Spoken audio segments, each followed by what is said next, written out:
رب العالمین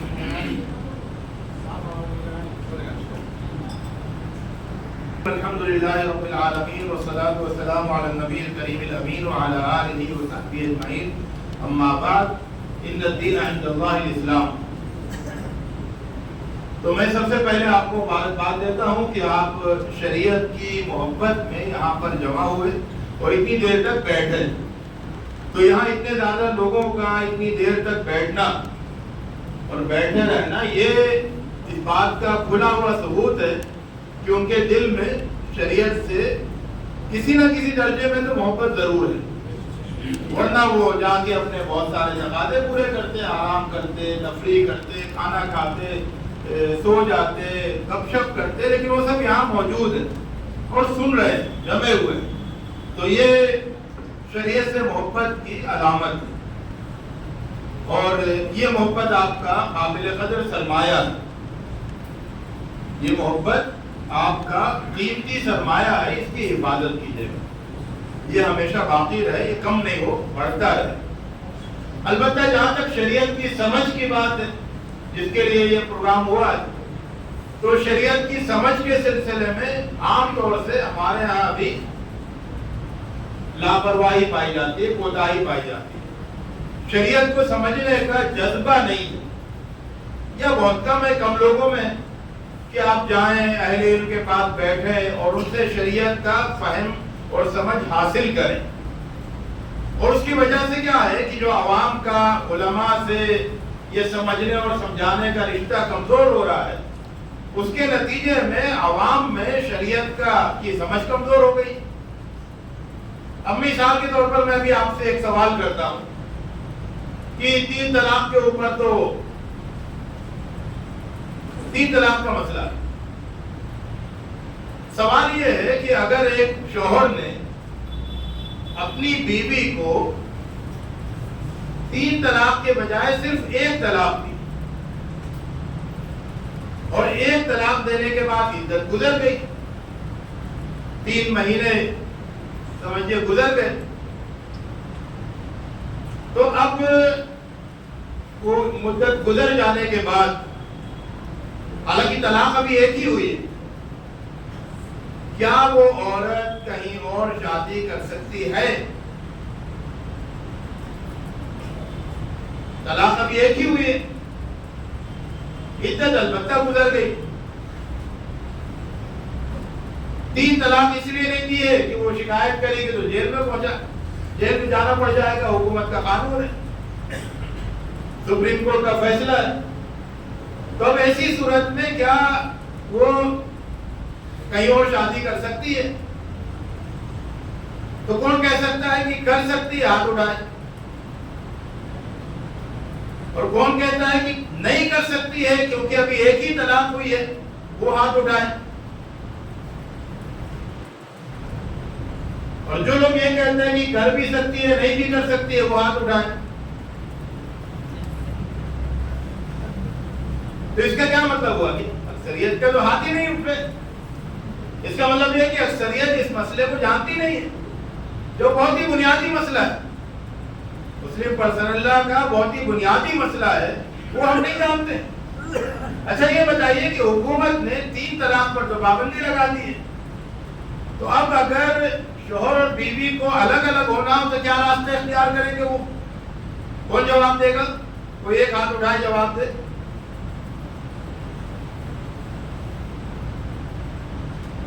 3 طلاق پر پابندی ہوگی تو کیا اب طلاق نہیں دی جائے گی؟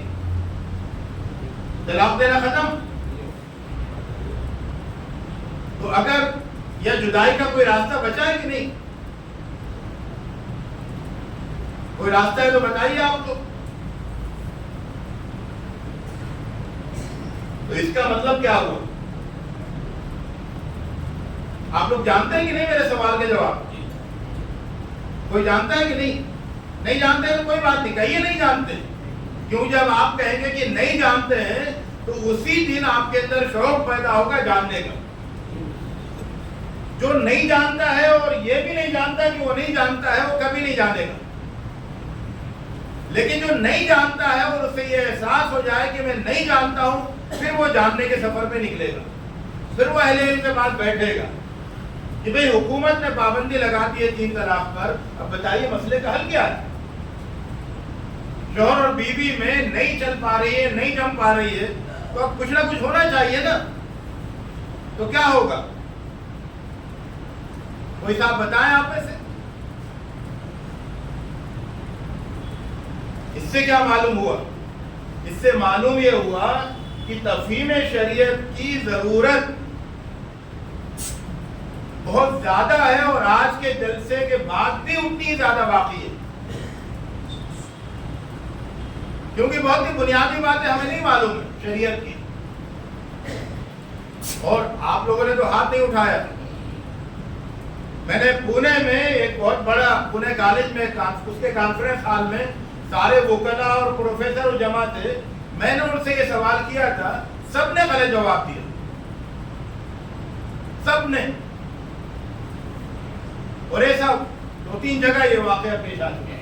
آپ لوگوں نے ہاتھ نہیں اٹھایا تو گویا کہ پردہ ڈال لیا کہ آپ کم سے کم یہ ہے کہ میں نہیں جانتا.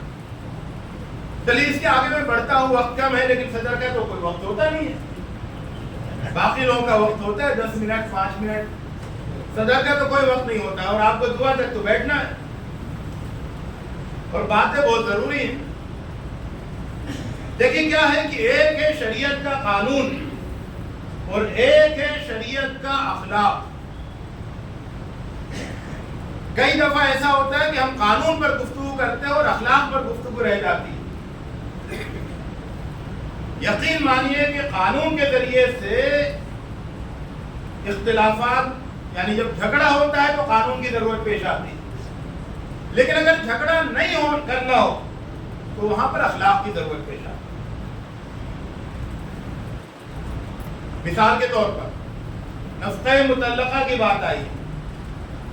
نفقہ مطلقہ میں ایک ہے قانون. قانون یہ ہے کہ جب طلاق ہو جائے تو اس وقت ایک متعین فقہاء نے بتایا کیا دینا ہے، وہ دے کے اس کو رخصت کرنا، جس کو قرآن میں متاعن کہا گیا ہے. تو متاعن کے نام سے کچھ چیزیں، کپڑے وغیرہ، وہ سب دے کے رخصت کرنا. یہ تو ہے قانون. اور اخلاق کیا ہے؟ اخلاق یہ ہے کہ آپ کی بیوی تھی، آپ کے بچوں کی ماں تھی، آپ کے بچوں کو پیدا کرتے ہوئے تڑپی تھی، درد سے بے چین ہوئی تھی، وہ آپ کے زندگی کی ساتھی تھی اور بہت ساری چیزوں میں اس نے ساتھ نبھایا تھا. تو اب آپ اس کو رخصت کر رہے ہیں تو آپ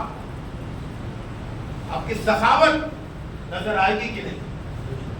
آپ اس وقت انتہائی کنجوس ہو جائیں گے اور اس کو دیے ہوئے کپڑے بھی اتار لینا چاہیں گے کہ میں نے اس کو یہ قیمتی کپڑے جو دیے جو واپس کرو، خالی ایک جوڑا لے کے جاؤ، اور جو زیور دیے جو وہ سب اتار کے دو، اور جو سامان دیا جو سب دو. تو کنجوسی اور خود غرضی کا مظاہرہ کریں گے یا پھر سخاوت اور فیاضی کا مظاہرہ کریں گے، دریا دلی کا مظاہرہ کریں گے؟ کیا کرنا چاہیے آپ کو؟ حضرت حسن رضی اللہ تعالیٰ عنہ نے اپنی بیوی کو طلاق دی. پتہ ہے کتنے پیسے دیے ان کو رخصت کرتے ہوئے؟ کتنے دیے؟ ایک روایت کے مطابق 30,000 سونے کی اشرفیاں.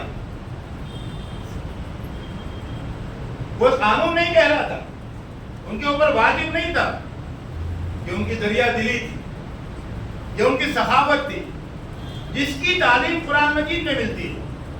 قرآن مجید میں کہا گیا کہ جب طلاق دو تو فَإِمْسَاكٌ بِمَعْرُوفٍ أَوْ تَسْرِيحٌ بِإِحْسَانٍ. تمہارے سامنے 2 راستے ہیں، ایک طلاق دی ہے، 2 طلاق دی ہے، تو اس کے بعد تمہارے سامنے 2 راستے ہیں.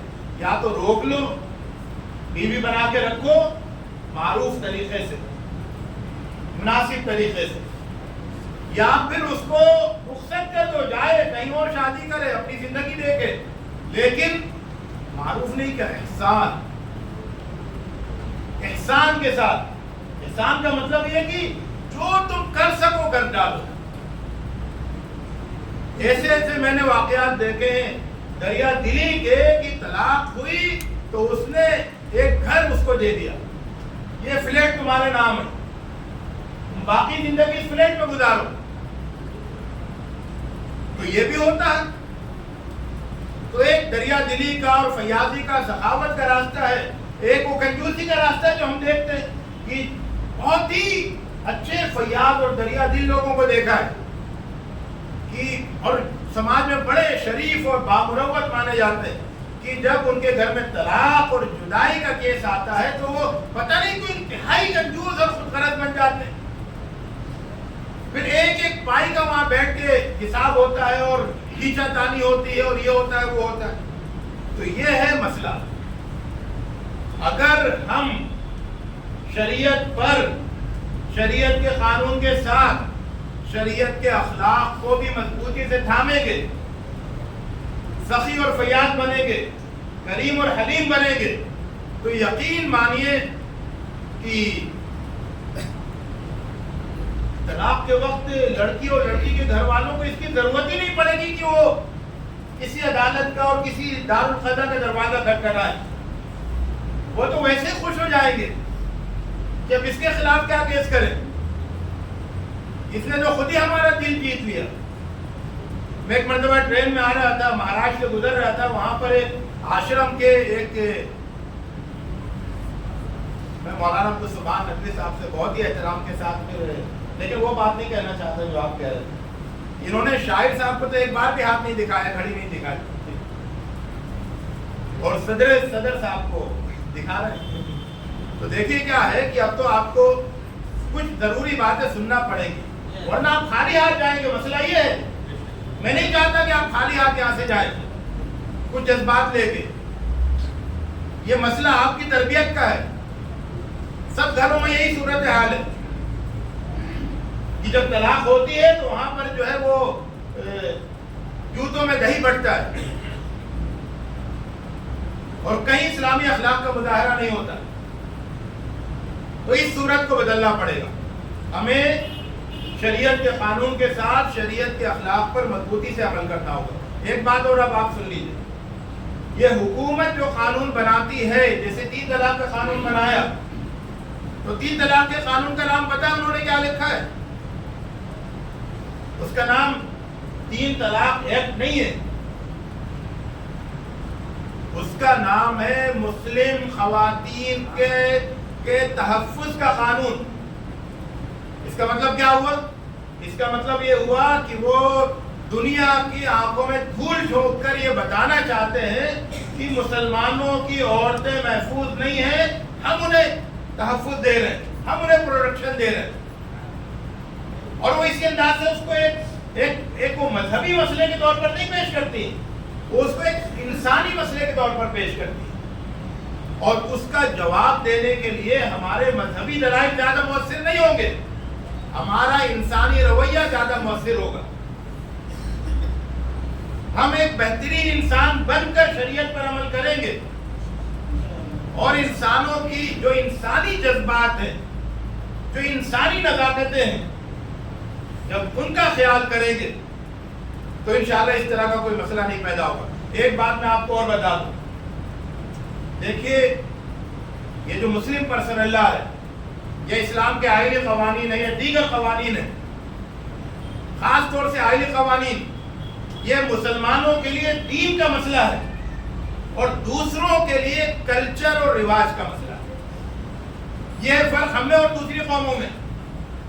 تو دوسری قوموں میں اگر وہ تبدیلی کرتے ہیں ان کے آئینی قوانین کو تو ان کو کوئی فرق نہیں پڑتا. رواج میں تبدیلی آسان ہوتی ہے، کلچر میں تبدیلی آسان ہوتی ہے، پیوندکاری آسان ہوتی ہے. ہمارے لیے بہت بڑا مسئلہ ہے کیونکہ یہ تو دین ہے. دین میں تبدیلی نہیں ہو سکتی ہے، دین میں پیوندکاری نہیں ہو سکتی ہے. اس لیے یہ سمجھیے کہ اگر دوسری قومیں وہ اس معاملے میں ڈھیلا پن دکھاتی ہیں، حالانکہ ہندوستان میں بہت ساری قومیں ہیں، بہت سارے کلچر ہیں، ان کے الگ الگ پرسنل لا ہیں، الگ الگ شادی بیاہ کے طلاق کے طریقے اور قوانین ہیں، لیکن وہ زیادہ اس کے لیے فکر مند نہیں ہے کیونکہ وہ ان کے کلچر کا مسئلہ ہے، ان کے رواج کا مسئلہ ہے، آپ کے دین کا مسئلہ ہے. اور یہ جو بات ہے ایک ملک اور ایک قانون والی جو ہمارے پرائم منسٹر صاحب کہتے ہیں، وہ تو انتہائی احمقانہ بات ہے. انہوں نے ہندوستان کو نہیں سمجھا ہے. ہندوستان میں تنوع ہے، رنگا رنگی ہے، وہ رنگا رنگی ختم کرنا چاہتے ہیں، اور اس طرح سے وہ مسلمانوں سے پہلے ہندوستان کی شناخت پر، ہندوستان کی پہچان پر چھری چلاتے ہیں. تو اس بات کو آپ کو دنیا کو بتانا ہے. یہ تو پورے ملک کا مسئلہ ہے، ہمارا مسئلہ ہی صرف نہیں ہے. ملک کیسا ہوگا، ملک کی پہچان کیا ہوگی. اور آخری بات جس پر میں گفتگو کو مکمل کروں گا، 2 منٹ بس، اس کے بعد دعا ہوگی انشاءاللہ. شریعت سراسر نظام رحمت ہے. اس کا جو نکاح کا نظام ہے وہ بھی نظام رحمت ہے. اس کا جو طلاق کا نظام ہے وہ بھی نظام رحمت ہے. شرط یہ ہے کہ اس کا جو نکاح کا نظام جس طرح کا ہے اسی طرح سے ہم اس پر عمل کریں، اور اس کا طلاق کا جو نظام ہے اس پر اسی طرح سے ہم عمل کریں. ہم نہ نکاح صحیح اسلامی طریقے سے کرتے ہیں اور نہ طلاق صحیح اسلامی طریقے سے دیتے ہیں، اور اس طرح سے ہم دین کی بدنامی کا سبب بنتے ہیں. اور اسی لیے ضروری ہے کہ ہمارے عوام وہ نکاح کے صحیح طریقوں کو جانے. نمبر 1، اتنا بہترین طریقہ ہے نکاح کا کہ ویسا دنیا میں کسی کے پاس نہیں ہے، کہ بغیر کسی بوجھ کے، کسی مالی بوجھ کے آپ آئیں، مسجد میں بیٹھیں، 4 آدمی بیٹھیں، حجاب قبول ہو، نکاح ہو اور چلے جائیں. کتنا آسان کام ہے. دنیا نے کتنا مشکل بنا دیا ہے، اور دنیا کی نقل میں ہم نے کتنا مشکل بنا دیا. دنیا نے اپنے لیے مصیبت بنایا، ہم نے بھی اپنے لیے مصیبت بنا دی. پہلی بات، طلاق کا نظام دنیا کے لیے بہت بڑی مصیبت ہے. دنیا میں ہے، ظاہر وہاں بھی ڈائیورس ہوتے ہیں، لیکن وہ ایک مصیبت ہے ان کے لیے. اسلام نے جو طلاق کا نظام دیا ہے، ڈائیورس کا نظام دیا ہے، وہ بہت ہی آسان، بہت ہی عمدہ، بہت ہی عدل پر مبنی، بہت ہی اخلاق پر مبنی ہے. اللہ کی رحمت ہے اس کا، کہ رحمت کا مطلب ایک مظہر ہے اگر ہم اس پر اسی طرح سے عمل کریں جیسا کہ سکھایا گیا. تو اگر، اور پھر نکاح اور طلاق کے علاوہ جو پوری ازدواجی زندگی ہے، عورتوں کے حقوق، شوہر کے حقوق، بیوی کے حقوق، اگر وہ اسلامی طریقے پر ہم ادا کریں گے تو انشاءاللہ ہمارا نکاح بھی اسلام کی تبلیغ کا ذریعہ ہوں گے، ہماری ازدواجی زندگی بھی اسلام کی تبلیغ کا ذریعہ ہوگی، اور ہماری طلاقیں بھی اسلام کی تبلیغ کا ذریعہ ہوں گی انشاءاللہ. اللہ رب العزت ہمیں دین کا صحیح نمونہ اس دنیا کے سامنے اور اس ملک کے عوام کے سامنے پیش کرنے کی توفیق عطا فرمائے. وآخر دعوانا الحمدللہ رب العالمین.